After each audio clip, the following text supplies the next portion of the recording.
So hello and welcome to the 14th episode of the Boar Hat Tavern Podcast, a podcast all about the Seven Deadly Sins Grand Cross video game. I'm your host, Daz, and I'm joined today, as always, by the co-host of the podcast, Sandyy and Novage. Now, today, we've got a pretty awesome show.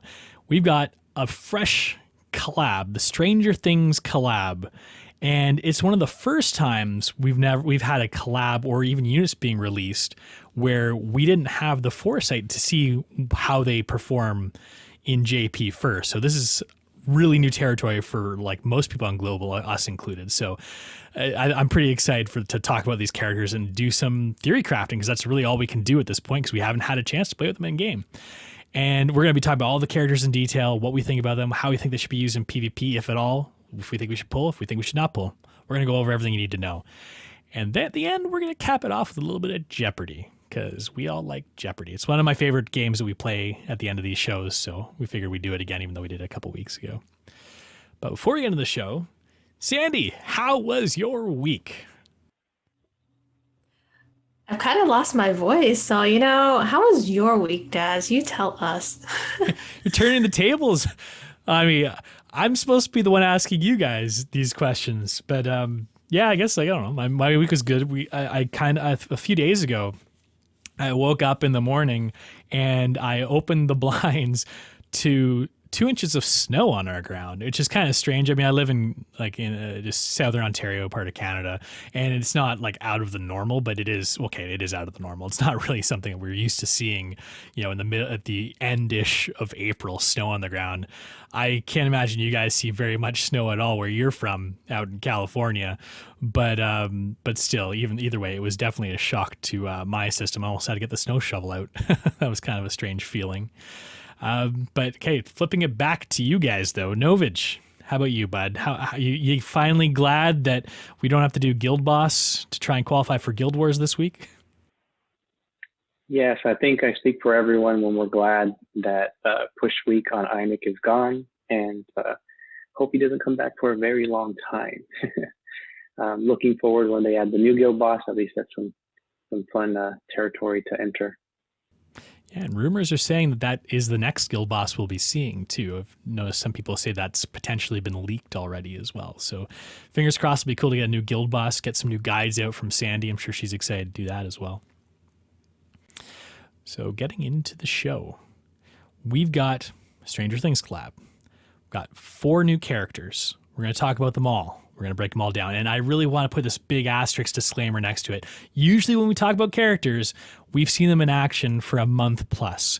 These characters, we are going on some speculation. There's a lot of information we don't know. We record the show during maintenance, so we haven't had a chance to play with the characters. So some of these opinions may change once we see them in action. We don't know a lot of their substats, their stats when they're Super Awakened 5, because we're in that too. So please take these things with a grain of salt. A lot of things you can get from their kit and you can theory craft pretty easily with them, but we won't know their full uses until we actually see them in action. But let's go over all 4 of them, starting with the free one, Jim Hopper. He's a red unit. Sandy, you want to take us through Jim? Yes, Daddy Jim Hopper. For those who haven't seen this show, totally recommended on Netflix. But yeah, I mean, his skills are interesting, and it seems like he's the one that can be used with all the other units. So his first skill is called Aimed Shot, which inflicts damage equal to 450% of attack on one enemy and depletes like 3 ultimate move orbs or orb gauge. So when you think about it, that's kind of like a Green Merlin drain, right? That's on his rank 3. His second skill, which is Blizzard Rain. On the rank 3, cancel stances on one enemy and inflicts damage equal to 250% of attack, then stuns for 2 turns, right? Not something new. It's really mirroring the Goddess Liz stun. And then his ultimate inflicts weak point damage equal to 578% of attack on one enemy. Cool, right? His skills are not anything new. It's not a game changer, but his passive here, I don't know how this one's going to play out, but at the beginning of the ally's turn, randomly applies direct hit on 2 enemies for 1 turn. And the enemies with a direct hit take 40% more damage and become poisoned for 1 turn when attacked by collab heroes. So you need to use the collab heroes with them. What is that, Daz? I mean, what do you think? Well, his passive, I think, is what makes him interesting. He's got a pretty cool kit. Like having 2 utility cards, an Ultra Rain and a Stun, is pretty useful. But the passive, it really potentially brings out and amplifies other characters we're going to talk about. One thing that I do want to point about the passive that I think a lot of people are going to overlook at first is that, okay, anyone who gets this debuff that he puts on 2 random characters at the beginning of your turn, not only do they get the amplified damage debuff, but they also will get a poison effect if they're attacked by a collab unit, presumably another single Stranger Things collab unit. And that debuff is a poison effect. And poison releases 60% of the damage dealt at the end of the unit's next turn. Usually poison cards are, on your really crappy AoE Helbram cards or like your Hendrickson card, like that kind of stuff. Like it's very minimal amount of damage you do. So the poison damage you take at the next turn is almost negligible. But here, because you have this potential to get poison from any source from another collab unit, you have a really strong single target attack card, which will apply a poison debuff and you'll get 60% of that damage. So you'll see in a second, but some of these characters have strong single target attacks.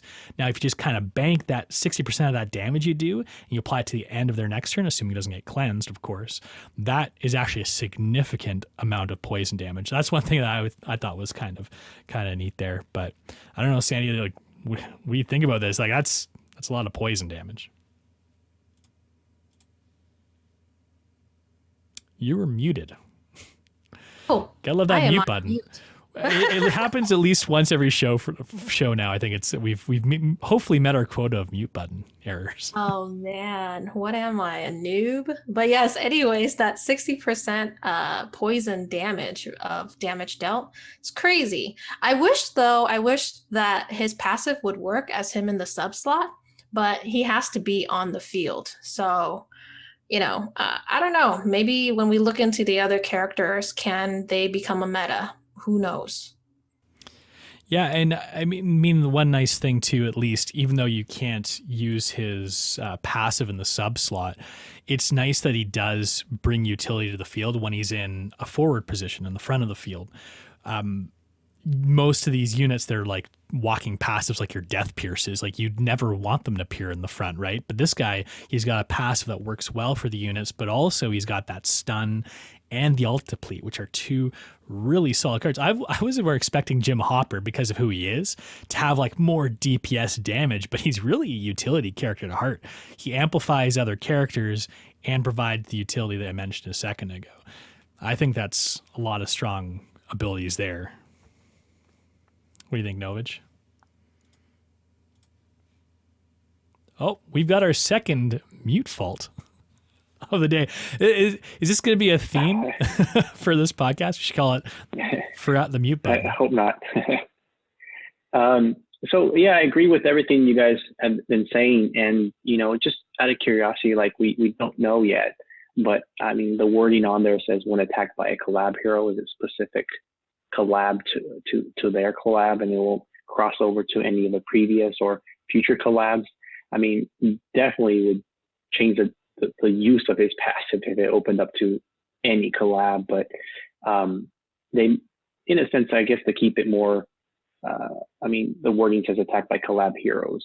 Who knows what that's going to produce.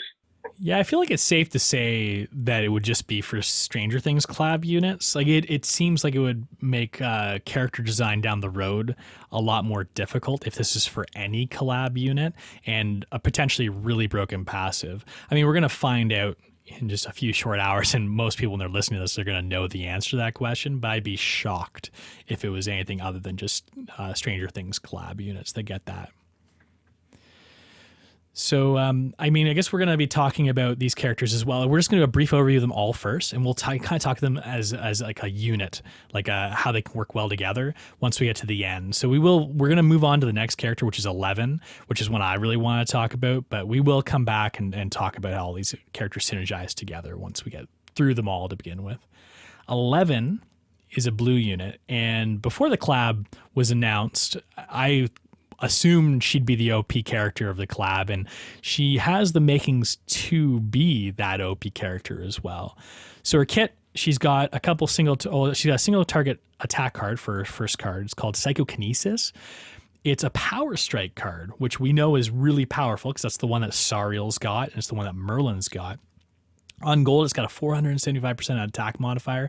Power strike gives bonus damage based on the resistance of the unit you're attacking. So this is great not only in a PvP setting, but also great in PvE settings, because you usually have a lot of resistance on a lot of these PvE type bosses that you've got to deal with.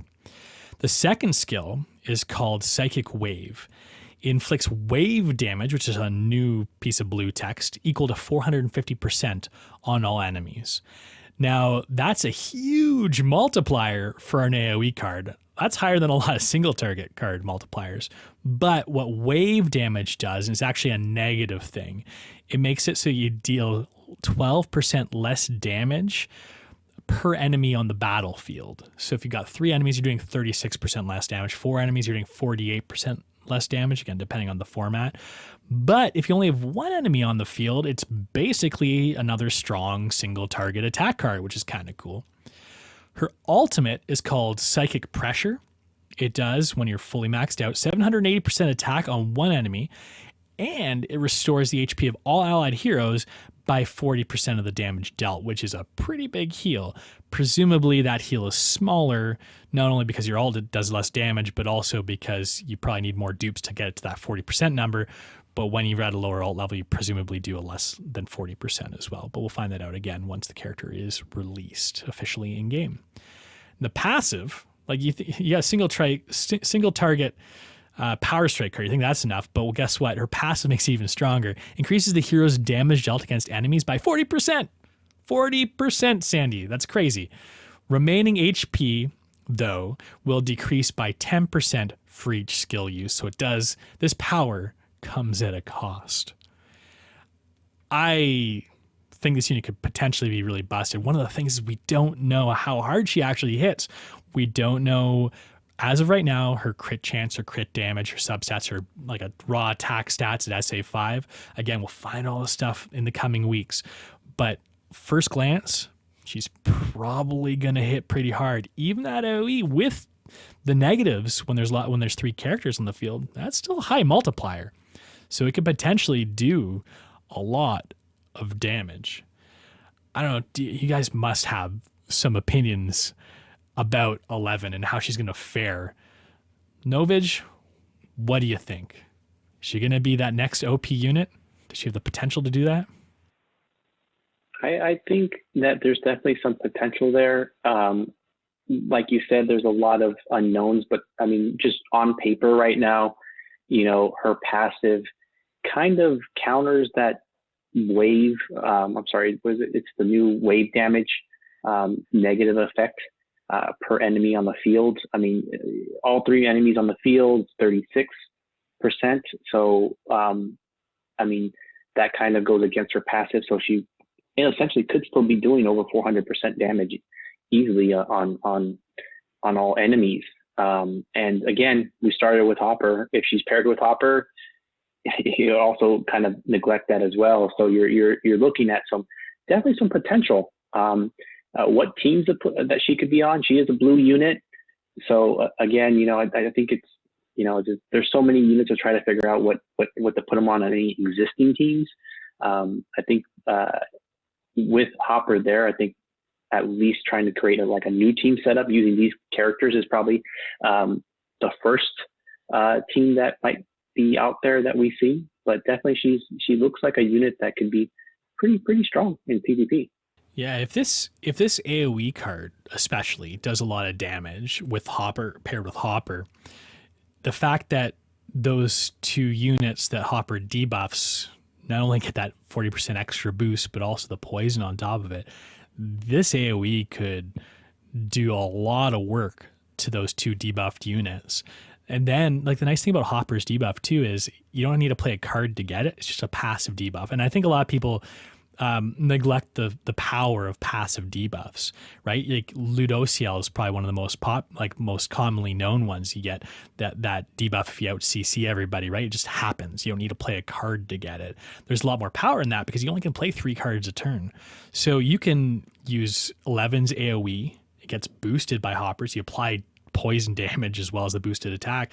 Then you have a Sariel card to follow up with, and then you get to use another card from whoever you want, right? Like that's pretty powerful stuff. So I'd like to see how this character works, especially sided with Jim there. I think that's where the real power in this is going to lie. But I mean, there are a lot of other potentially good units here. I don't know how well they're going to perform in PvP, and that's something we're going to talk about later, because PvP is a hard room to wedge yourself into. You've got to displace like your Lolly Merlins, the one Escanors. Like you got to have damage on par, or have like a broken passive like Green Gother, Goddess Liz. And there's so many characters out there now. It's really like people will obviously try and like make things work, but generally those things that they make work don't end up working as well as the tried and true units. So it'll be interesting to see how these ones kind of shake out. But I don't know, Sandy, the one thing that really kind of strikes me about 11 is, do you think there's any room for her in PV content? I'm looking at these cards right now and just looking at her. I mean, she is a blue unit, right? Maybe for those of you or us who don't have like the one, use her for Red Demon. Fat demon. I usually call him the fat one. But yeah, she's pretty OP. Maybe you put Jim on there. No, Jim's a red unit. Sorry. But you can pair it with, BDM, Lilia. I always love a good Pierce team. That's just for the free to play players. Maybe you'll pull on this banner. 11's just a good unit. I want to see her in PvP, but for PvE, just use her for Red Demon. And I mean, at the 600 mark, if you pull, you can get her fully awakened UR'd already and use her for the PvE content, maybe wherever you are on the storyline. I'm excited to see her in action against that Red Demon. Like I've been running the one Slater, and then depending on what my teammate brings, usually like an Easton or a Jericho in that slot to amplify the damage. But I'm definitely thinking that 11 probably has that place, maybe takes out a Slater. Even if you do use T1 Slater, maybe an Easton, maybe a blue Jericho or something to amplify the damage. Having that Power Strike card is really useful. I mean, a lot of people use Sariel on Crimson Demon. There's a good reason for that. So I like the idea of 11. I'll be interested to see how she stacks up damage-wise against your traditional damage dealers on Red Demon. Okay, next on the list. I think we took the two interesting, well, I shouldn't say we took the two interesting ones off the top, but the two I'm excited about the most. But there still are 2 other units on the collab. Let's go to Mike Wheeler, who is a red unit. Novage, you want to take us through this one? Yeah, so Mike, as Daz mentioned, is a red unit. The first skill, Light Slash, inflicts 360% of attack on one enemy in effects for 2 turns. It's very similar to Blue Melascula or Red Demon Meliodas' card. Likely no infect on bronze, typically from the cards that are already in the game. The second skill, Shield Smash, inflicts 500% of attack on one enemy and fills the ultimate gauge by 2 orbs. This is like Green Escanor's card, and that is rank 3 as well. And then his ultimate is Holy Sword. It cancels buffs and stances on the enemy and inflicts damage at 735 of attack, and then stuns for 2 turns. And this would be at max 6/6 upgraded. And then his passive, if the hero inflicts damage on one enemy using a single target card, It applies an effect that decreases attack-related stats by 30% for 2 turns. It's basically a stronger Estarossa commandment effect. So far, I mean, like my first impressions, I didn't see anything that stands out too much. You're looking at like a hybrid of green Escanor and red Demon Meliodas, and with a little bit of Estarossa commandment in there. Daz, what do you think so far from hearing about his passive and his cards?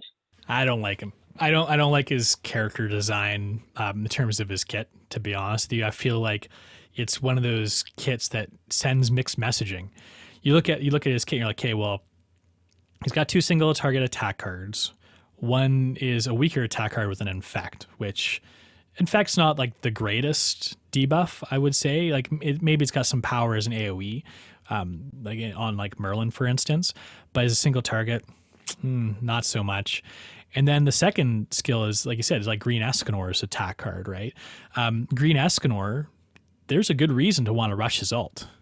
Mike Wheeler's ult is kind of a weird one. I hate these ults that, like, okay, yeah, it cancels buffs and stances and then it stuns, which I guess could be used because the stance meta is something that might become a thing.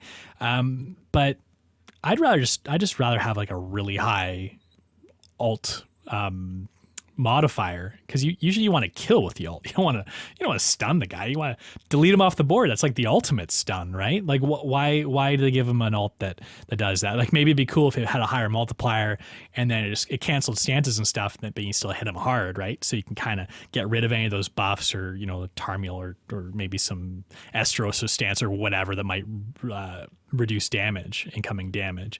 But yeah, I don't know. And then like his Escanor type card that does help him rush ult, I can't see Mike Wheeler hitting harder than Green Escanor. It just seems kind of weird to me, like this little teenage kid hitting harder than Green Escanor. And Green Escanor really, like, his damage isn't strong enough to find a place in PvP.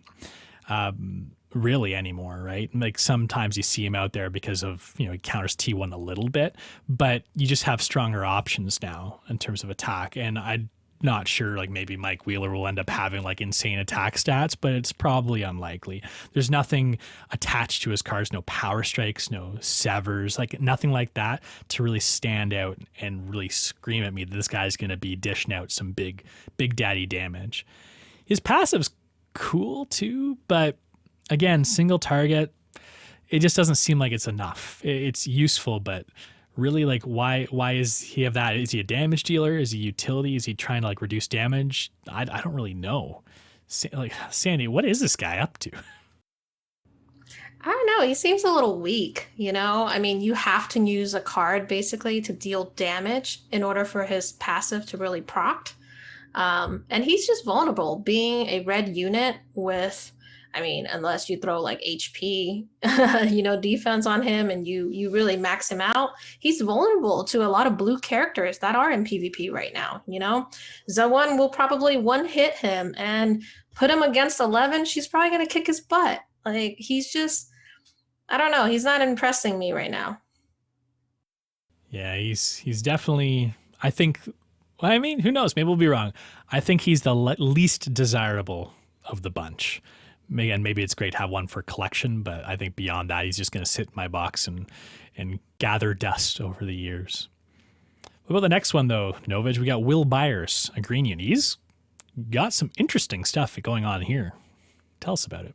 Yeah, I was just before we move on, I was just curious that, the actor that played Mike Wheeler, hearing about like he's not so favored of this collab, or if he ever sees this show at some point and hears your guys' comment, feels kind of like, got the short end of the stick on this collab. But yeah, Will Byers, he's a green unit. First skill is Fireball. It does 450% of attack on one enemy. It prevents ultimate move gauge for filling up for 2 turns. This is very similar to Sandyy and Blue Valenti. Zaneri's the druid character. I don't use her actually, so I think she's one of the units you use as a sub for the demons to get an extra cosmetic upgrade. Anyways, a second skill, Blizzard Rain inflicts flood damage equal to 250% attack on all enemies. Very similar to the one.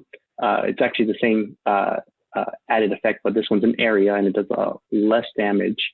And it does basically your maximum HP. It's about 80% bonus damage when you use that at full HP. Ultimate Magic Explosion inflicts severed damage equal to 630% on all enemies. And his passive, if any ally falls below 50% due to an enemy skill, they will have all their stats decreased by 20%. Ultimate move gauge sealed, and apply apply the immunity to all damage for one turn. This passive does not work in the sub slot. So basically when the battle starts and he's on the field, it kind of applies for when it reads here on all the allies in the beginning, and then it basically probably approx at 50% or 49% when your HP gets there. It's very, very confusing because they did update the details of that passive a little bit later on their update. So if anyone caught that, you kind of see a little bit more details. Initial thoughts, passive is very interesting. I mean, I'm sure everyone's kind of interested on how that's going to play out. It can make units hard to kill. You won't be able to one-shot them with this passive, and but it makes the unit that could have died. It kind of makes them useless the next turn because they're alt sealed and they have 20% stat reduction. So is it worth it in a sense? You know, it's hard to keep. It's hard to heal up just because it reduces the stats, and recovery, regen, lifesteal, all that stuff is 20% down, and your damage is lowered. So the unit in a sense is just taking up space. So if you could have got your sub-slot in on the field, you probably could have had a little bit better options. Not sure if Cleanse will heal the negative effects on this passive. I don't know. What do you, Sandy or Daz, you guys have any comments about this particular character? I don't know. This Will guy, he's a weird one. Maybe like in the show as well as in the game. I think he's going to be one of those characters that people try to get his passive to work, but ultimately he's just going to kind of fall up flat. I think there might be some weird niche uses for him in PvE type content, but I really don't think he's going to work well in PvP. Let's be honest. Would you rather have Will protecting you or Goddess Liz, right? Again, it's all about who you're supplanting. His passive really reminds me of Rugal, right? If he drops below 50%, he gets that big whoop health boost plus some stat buffs as well, or whatever it is. But the way to counter Rugal, I mean, a lot of people haven't seen Rugal in a while, but you try and make sure you one-shot him, or you CC'd him until you had that opportunity to one-shot him, and just make sure you just blow right past that threshold, right? And Will too, like if he's squishier, I mean, presumably you're going to have him on HP defense. Maybe he'll act as a diversionary tactic. So people are like, okay, I got to get rid of Will first, so I don't have to deal with this crap. But outside of that, like looking at his skills, like he's got an AOE that I guess maybe, if you've got full HP, it might do a bit of damage, but it's very conditional. And then, I guess alt gauge not filling up for 2 turns could kind of be cool. It's only single target, got not a bad multiplier, but still, like, I don't know, like especially seeing like Zeldris around the corner who does something very similar and seems to have a better kit, like Festival Zeldris. I'd see him being a lot better as a utility character than him. I just don't see him bringing enough to the table, to be honest with you. Sandy, like, are you on the same page? What are you thinking about Will? I really want to test him out. I mean, his passive is like up for deciphering, I guess. I mean, is it only procced once? Is it all the time?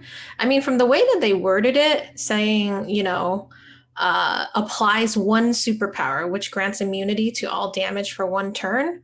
That's 1 superpower to 1 enemy whose HP falls below 50%. And then is it done? Like, is it a one-hit wonder and then you just screw yourself? Or is this broken where it could be after every turn? But I doubt it. Yeah, my presumption at first was that, yeah, like every time you go below that 50% threshold, you get this buff, right? And it works over and over again, but it really doesn't seem like it from the wording. Like putting on the one superpower or whatever it's called to all allies at the very beginning, it's probably a gray buff. And as soon as it gets activated, it's probably like a one and done. And once you get through it, then that's it for the character, right? Like you can't get that buff back. The thing that really, I think really gimps it. I mean, if they had a little bit less like caveats to it too, like, yeah, you get protected from all damage. It's only one turn. So pretty much an extra 2 cards, presuming like that the first one brings you below 50%. Because the next time an enemy attacks, you're still vulnerable again. Then on your turn, after like this is procced, all your stats are down 20%. That's all attack related stats, crit chance, crit damage, life steal, recovery, right? So it's even hard to heal you back up too, unless I guess you cleanse it, assuming it's cleansable. And so you're kind of taking the unit a little bit out of the game for a turn. You can't even rush your ult, right? That's another thing too. If some of those caveats were taken out, I think it'd be a lot stronger of a passive. But you look at a unit again like Goddess Liz, yeah, you die, or even like a Red Molaskia too. You die, but you're still there, right? And you're not gimped. Whereas this is a lesser version. I don't know why they call it superpower, because it's not like you're super at all. Maybe your superpower is like, just hanging on for dear life on like, you got the ventilator on, you're just kind of hanging on, but it doesn't seem like it's got the potential to be a new broken passive, in my opinion. Or like you have that Boar Hat Liz, the red Liz in the back, and maybe that'll heal you up. If cleanse doesn't work, who knows? Maybe you can be super annoying. Yeah, definitely. Still, I don't know. It seems like that character. I mean, the one thing that he has is compared to all the other characters, he's the only one with an AoE ult too. And AoE ults are typically more powerful than single target ults. I'm gonna say typically because it really depends. But usually, you rush ult, you want to be able to like, boom, everyone's dead, right? Your Lost Veins, even like, your Tarmiels can even do that if they're high ult level too. Your Gothers, your Blue Kings and such too, like like those hard hitting ults that can really like chunk down most people.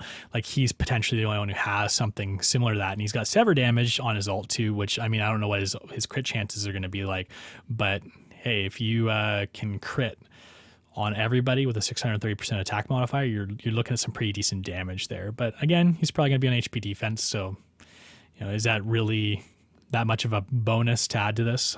I don't really know.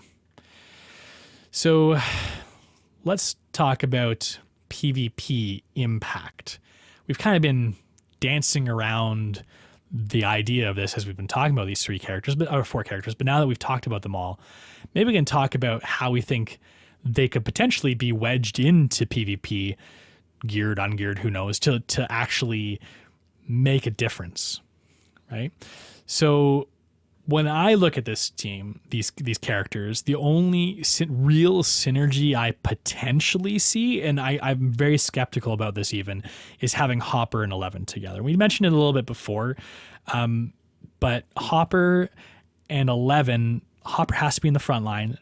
If you have Hopper and 11, I feel like they need some sort of protection because they're going to be very vulnerable to being one shot by a lot of the strong single target DPSs that we see, like your Merlins, your Sariels, your the one Escanors of the world. So they're going to need a tank unit between them, or like a Goddess Liz to protect against that first initial impact, to make sure they can survive if they don't go first. So I don't know if that's good enough, because a lot of those teams would, like, you can't put a Gother in here. There'd be no room for him. You can't put a Gother between these two and expect to survive for very long. So you're not going to be having silver cards to attack with first turn. Yeah, like maybe 11 hits hard with her bronze and her AoE, especially with being procced by Hopper. But Hopper's passive is also random too. So you might not get that luxury of picking the target you want to attack.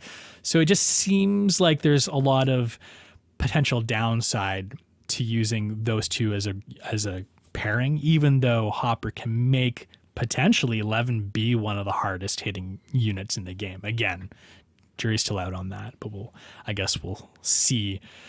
Do you guys have any ideas of how you can wedge these guys into PvP? I mean, it's a tough thing to ask, especially with how strong and robust PvP has been. You have to be better than what we've already got, and we've already got some good units. Novage, what are your thoughts? You said it earlier actually, about how like 11 is going to measure up against like the 1 or Sario, like the powerhouses of damage dealers. I think it's in a sense, we're all going to kind of see what their crit chance, crit damage, all those stats where they kind of, I think what's really going to matter is how do they match up against the 1 and Sario? Because I mean, in a sense, I feel Sario, when he crits, especially with his grace, kind of helps his power strike. I don't know if 11's going to have that type of effect with her passive, because it gives her 40% more damage dealt.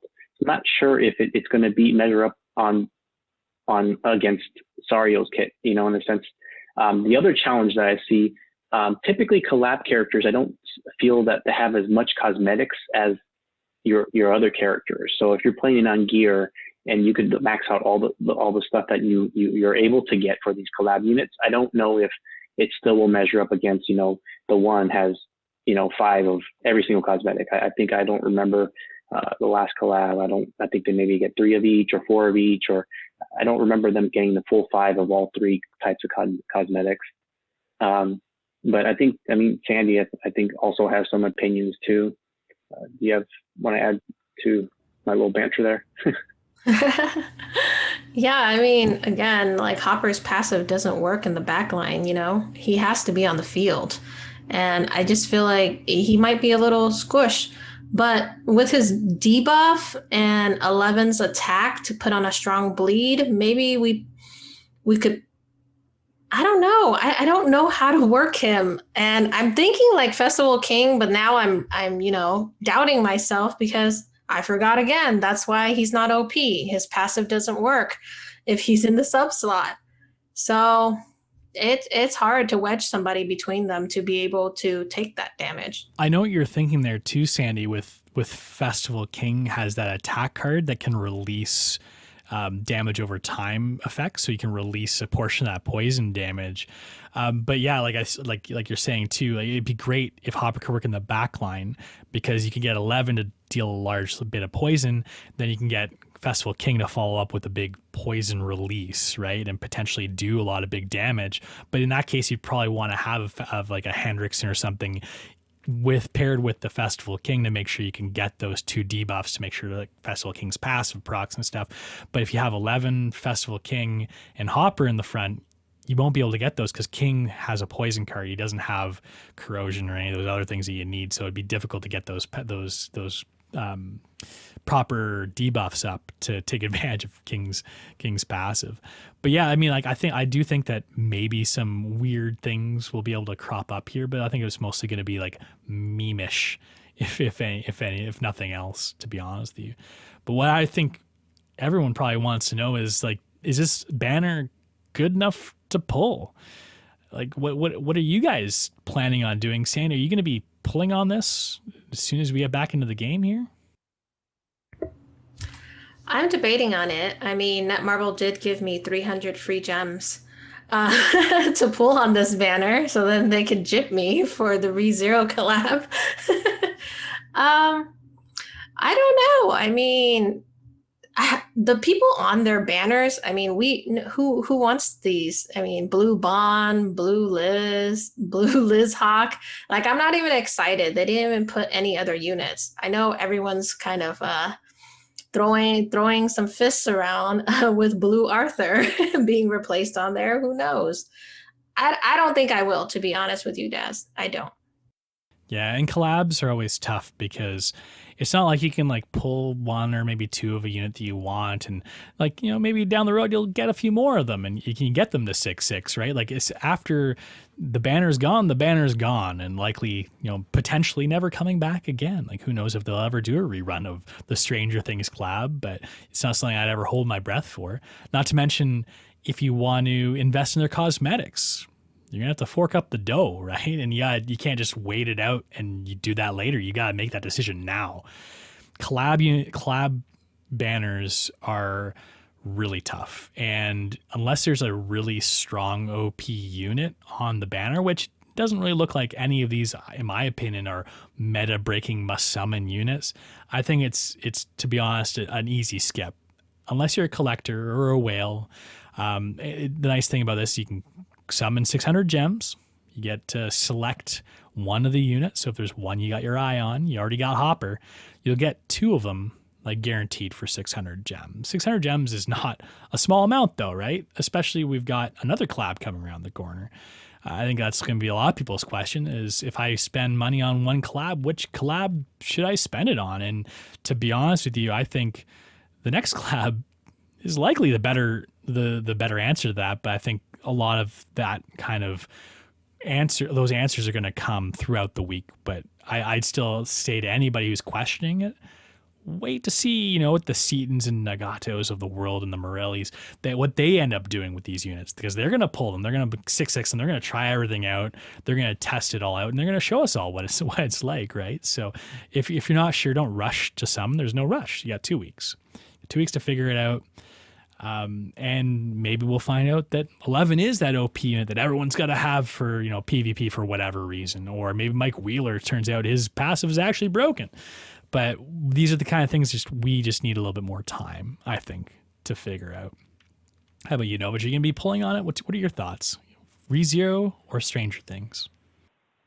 If that was like right now, you're only allowed to pull on one banner, I'd probably pull on the ReZero.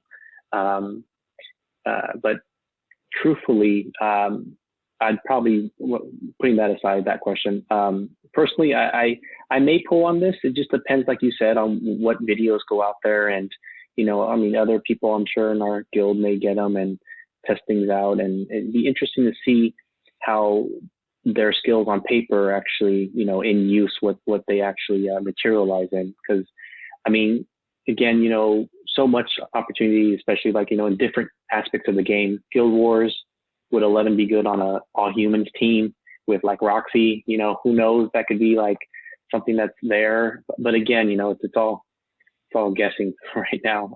I think most people are probably in the game now, actually already actively using them. So some of the answers might already be there. Yeah. So take everything with a grain of salt. Wait and see. I think that's what we're all suggesting, if nothing else. But moving past the banner, the new collab, let's move on to our featured comment for the week. Sandy, do we have a good one this week? We do. We've got it. Think he's still on the podcast with us. It's coming again from YouTube. So every week we feature a comment wherever you guys leave the comments for us, whether it be on the Netmarble forums, Apple Podcasts, Google Podcasts, YouTube, wherever you find us. Again, this is the second time in a row, Caliga Relinquo. And his comment says, "Hey, Lucky 13, you guys are awesome. I'm looking forward to Chandler as well, though I won't be summoning. I'm saving all gems for something game-changing or a new version of the original characters, like a new version," what he says. "Do you guys think Global will be better once the merge completes? If so, how?" I'm also hoping we'll get some new versions of one of the original characters. It'd be really cool. I think a lot of people, Sandy included, really want to see a new Bond come around. I think that's one I'd love to see. But yeah, in terms of your question there, Caligula, I do think Global is going to be much better once they merge with JP, and that's just speculation to a certain extent. I know other people have talked about, and we've talked about on this show, that once the merge happens, what's likely going to occur is that whatever development team is on the global version, or at least some of them, will probably be retasked or reassigned to a new project. And some of this, this is like total speculation, by the way. A lot of the game development and pacing will be dictated by the JP group, the group that does a JP development cycle. So I think that most people think that JP has been handling their their player base and communication a little bit better than Global has. So I think that's where I would like to see it come. But also, it's kind of neat. Like this week, we didn't know anything about the characters that we're getting, and that's going to be a thing going forward, right? So being able to have that surprise every couple Tuesdays or Mondays, I guess, is something that I'm personally looking forward to. What do you, I don't know, Novage, like, do you think it's going to be better once we get to that point? So it's coming up close. It's only maybe a month or two away. Yeah, definitely. I think just like this time around, we get to kind of experiment and kind of have fun. I think the only negative side is that some people that that don't spend on the game and are free to play, and they hoard their gems, and they kind of just want to be selective on what they do. I mean, there could be a banner or like something that comes up that we're all new, JP and Global, exposed to, and basically they don't really pull because it's an unknown, really. And then later on, they kind of show that it's a useful unit. Kind of example, Athena from the King of Fighters collab. At the time, I don't think there was much hype about that character and being useful. But then I think towards the end, people started realizing that she could be useful, like in a sub slot or now like in other aspects of the game. And she's not really available anymore unless they bring back that collab. So I think that's the only downfall to certain players that don't spend, is that it's going to be a little bit harder to get that information out and knowing if they should pull on a banner or not. Yeah, it's nice to know, months away, be like, okay, I'm saving for Festivals, Eldris, or Chandler or whatever. But if you run through all your gem reserves and then 2 weeks later, like the new OP unit comes out, you just don't have the stock, right, to be able to summon on those characters unless you're like a whale or a spender. So I can definitely see that point being a very strong one, Novage. And it's something that I'm sure the JP players are very, very accustomed to. What do you think, Sandy? We're going to be better off once this global merge happens with JP? I like it. I like being able to speculate with you guys. And, I like not knowing. Kind of like when you're going into a movie, you don't really want any spoilers, even though I'm the worst at spoiling movies. And I love to watch previews. I dissect them. I think it's just going to be more fun. I think it'll get me back into the rhythm of the game. And yeah, I look forward to it, honestly. And maybe now, once the merge happens, we can finally get Purgatory Bond. Like, come on, Netmarble. Don't worry. He'll be coming. If not soon, eventually. But you know what's coming right now, this very moment, is Jeopardy. Because we're getting to the end of the podcast, and we're going to finish off with a round of Jeopardy because we know how much everybody loves it. So again, Sandyy versus Novage. I feel like I don't need to go over the rules. We're going to play a quick round of Jeopardy. There's going to be 2 categories on the board. One is Stranger Things Have Happened. The other is Commanded by the Commandments. So Stranger Things Have Happened. That's obviously about Stranger Things related content. Makes sense. We just had a collab, or we're in the process of having a collab with them. And then Commanded by the Commandments, all of the answers in that category are going to be related to the 10 commandments. So the point values are going to be 200, 400, 600, 800, and 1,000 points. And just like straight up Jeopardy rules, Sandyy and Novage get to pick which one, and if they get a correct answer, they get to pick again. If you get them right, you get positive points. If you get them wrong, you get negative points. Sandyy, why don't you go first? What do you want to take off the board first? Let's go with Stranger Things Have Happened for 400. Stranger Things Have Happened for 400. This is the name of the world that mirrors our own, but is a hell of a lot creepier. Sandyy. The Upside Down. That is correct. What is the Upside Down? We'll take it. So Sandyy, you are at $400, and you also have control of the board. Which one do you want to go for next? We're on a roll. Let's do Stranger Things Have Happened for 800. We'll double it. All right. Stranger Things Have Happened for 800. This is Hopper's job. Sandyy. He's the sheriff. What is the sheriff? See, I'll take that. I would have assumed that too. And that's what my answer would have been. He's technically the chief of police of this town, but sheriff, chief of police, he looks more like a sheriff to me. No, were you going to say sheriff? I saw your hand go up there too. No, I was going to say he's the police chief. Oh, so you would have been a little bit closer. We'll give Novage half points for that one. Why not? Because we have wonky rules, and I am the full authority on who gets points in this case. But anyways, Sandy, you're the one who answered first, so you've got control of the board again. Let's go for Stranger Things Have Happened for 200. This is the name of the town that Stranger Things takes place. You don't have to watch. You can just get this from the collab notice too, because they mention it a few times here and there. I can tell by those blank stares that no one's going to get it though. It's actually Hawkins. And they say a few times, the characters from Hawkins are joining us or whatever. So I thought maybe you guys might know that one. But Sandy, you still have control of the board. Maybe try and pick one that Novage can get here. Let's hope he doesn't get this one. But let's do Commanded by Commandments for 800. This is the command. This poor commandment was never recognized as anything more than a substitute. Ooh, it's stumping you guys. Novage wants to take a stab at it. Who is he, Novage? Or she? Is it Frowdren? It is Frowdren. He was never an official commandment. He was just a substitute. And I don't want to spoil much, so I won't say who he was a substitute for in case some people haven't gotten through the story mode or watched the anime or manga. But you do have control of the board now. I'm trying to keep this fairly spoiler-free, at least up to the point where we've seen in game. So if you're concerned about spoilers, there might be a couple in the Command by the Commandments, but if you've played through all the story, you won't. There's no spoilers here. Let's go with Commanded by the Commandments for 400. Trying to go with your category here, eh? Let's see. He may not talk much, but he's probably Derriere's best friend. Sandy.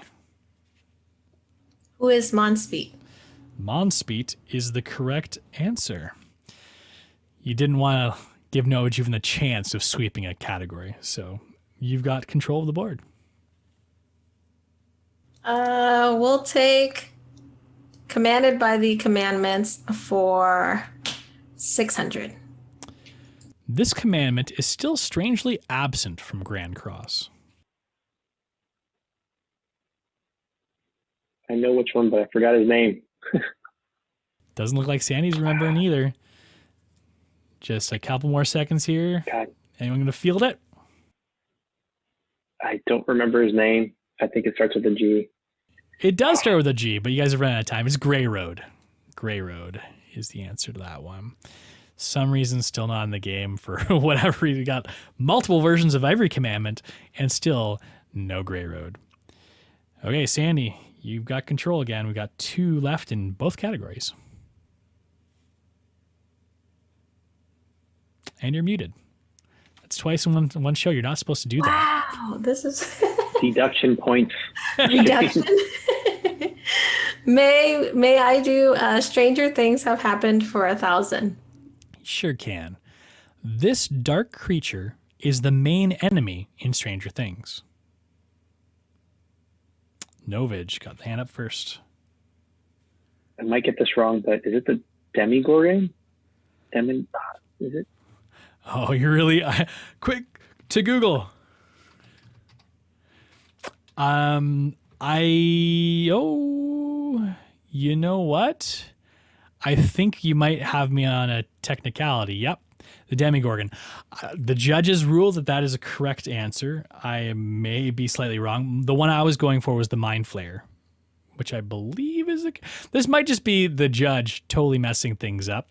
And only having seen one season of Stranger Things, but I was pretty sure it was the Mind Flayer. But the Demigorgon is definitely, when I Google it, comes up as the one there. So we're gonna go with that's the correct response, and I potentially had the wrong one in mind. So anyhow, Novage, go ahead, bud. You've got control of the board. Let's go with Stranger Things Has Happened for 600. This character's hair was a lot shorter in season 1 of Stranger Things. Sandy. Who is 11? That's correct. It's tight. You guys are tied up. I was thinking it was the kid with the missing teeth. No. Who didn't make the collab. When I put that question down, I was like, it should be obvious because she has a buzz cut in the first season. But I'm sure some of the other ones have longer hair too. But that's why I was like trying to say a lot shorter, right? To make sure it was a little bit more obvious. But anyways, we got 2 left. Commanded by the commandments for 200 or 1,000. Sandy. Do for the 1,000. Let's go big. 1,000. He is the only commandment that successfully killed Meliodas. Novage. Esterosa. That's right. That's a big jump, sir. You're up to 3,200 points. Sandy's got 2,200. Last question on the board for 200 points, commanded by the commandments. This commandment, when born, was actually a small poisonous snake. Novage again. Molascula. That's right. We do have a game, folks, though, because going into Final Jeopardy, Novage is 3,400, and Sandy has 2,200. So write your wagers down. The category for Final Jeopardy is Color Me Impressed. Okay, you guys put down your wagers. You all ready for this one? Sandy's got, I thought you had like your buzzer ready. Like I saw the pen come up there for a second. Okay. This is a tough one. This is more of an educated guess you guys are going to have to take. This is the character attribute color in the game with the least number of units. So there's 3 colors you can choose, blue, red, or green. It's the color with the least number of units in the game. And I actually went through and counted them all. And it doesn't matter if it's pre or post collab, the answer is the same, by the way. Okay, so hopefully you've got your guesses ready. Sandy, let's go to you first. You have $2,200. What did you wager? I'm going to wager $2,200. I wrote that down. I'm all in. Surprise, surprise. All the chips are in the middle. What is your response? I chose green. Green is incorrect. So we'll go to Novage and try and add a little bit of suspense. Novage, so Sandy's at 0. Novage, did you also wager at all? You wagered 1,000. Okay. And my choice was green. Not the green, blue. Sorry, blue. Lies. It's 50% now. I don't know. It sounds like you might have changed that at the last moment. Either way, though, you would have won. But blue actually is the correct answer. So there are post-collab, there's going to be 54 blue characters, 57 red, and 56 green. Pre-collab, you take 1 away from each, but 2 away from red, but you still get less blue units. So either way, there's less blue units in the game than the rest, which makes me wonder if we're going to get more blue units going forward, which will be interesting to try and level off those numbers. But with that win, Novage, we're going to finish off the show. Thank you, everybody, for joining us today at the Boar Hat Tavern, a Seven Deadly Sins Grand Cross podcast. We stream the show live on Twitch at twitch.tv/Boar Hat Tavern every week on Monday nights at 9:30 p.m. Pacific time, right after weekly in-game maintenance typically is. Sandy, where can people find you? I've been a little MIA, but you can find me on YouTube. Just search up Sandy, that's with a double Y, 7DS. If you'd like to get in touch with us, you can email us anytime at podcast@boarhattavern.com or follow us on Instagram or Twitter at Boar Hat Tavern. All 3 of us are members of the Global Guild Denied, part of the Scoundrels Alliance. If you'd like to join our ranks, reach out to us. Instagram, Twitter, send us an email. Get in touch with us, we'll get in touch with you. You can also subscribe to our podcast on Apple Podcasts, Google Podcasts, Stitcher, or wherever you find your podcasts online. You can also find our show on our website at boarhattavern.com. And yes, I have not touched that one like I said I would. Again, false promises, but I hope to get to it by next week. We'd also like to thank Madeline Marois for crafting our killer logo, Streetwise Rhapsody from YouTube for composing our awesome cover of the Grand Cost theme song that we used for our intro, and Andre Bobe from ArtStation for letting us use his outstanding 3D renders of the Boar Hat Tavern for our pre-live and post-video splash screens. You can find all of their work on their websites in the description below. Thank you, everybody, for listening. Have a great week. Bye.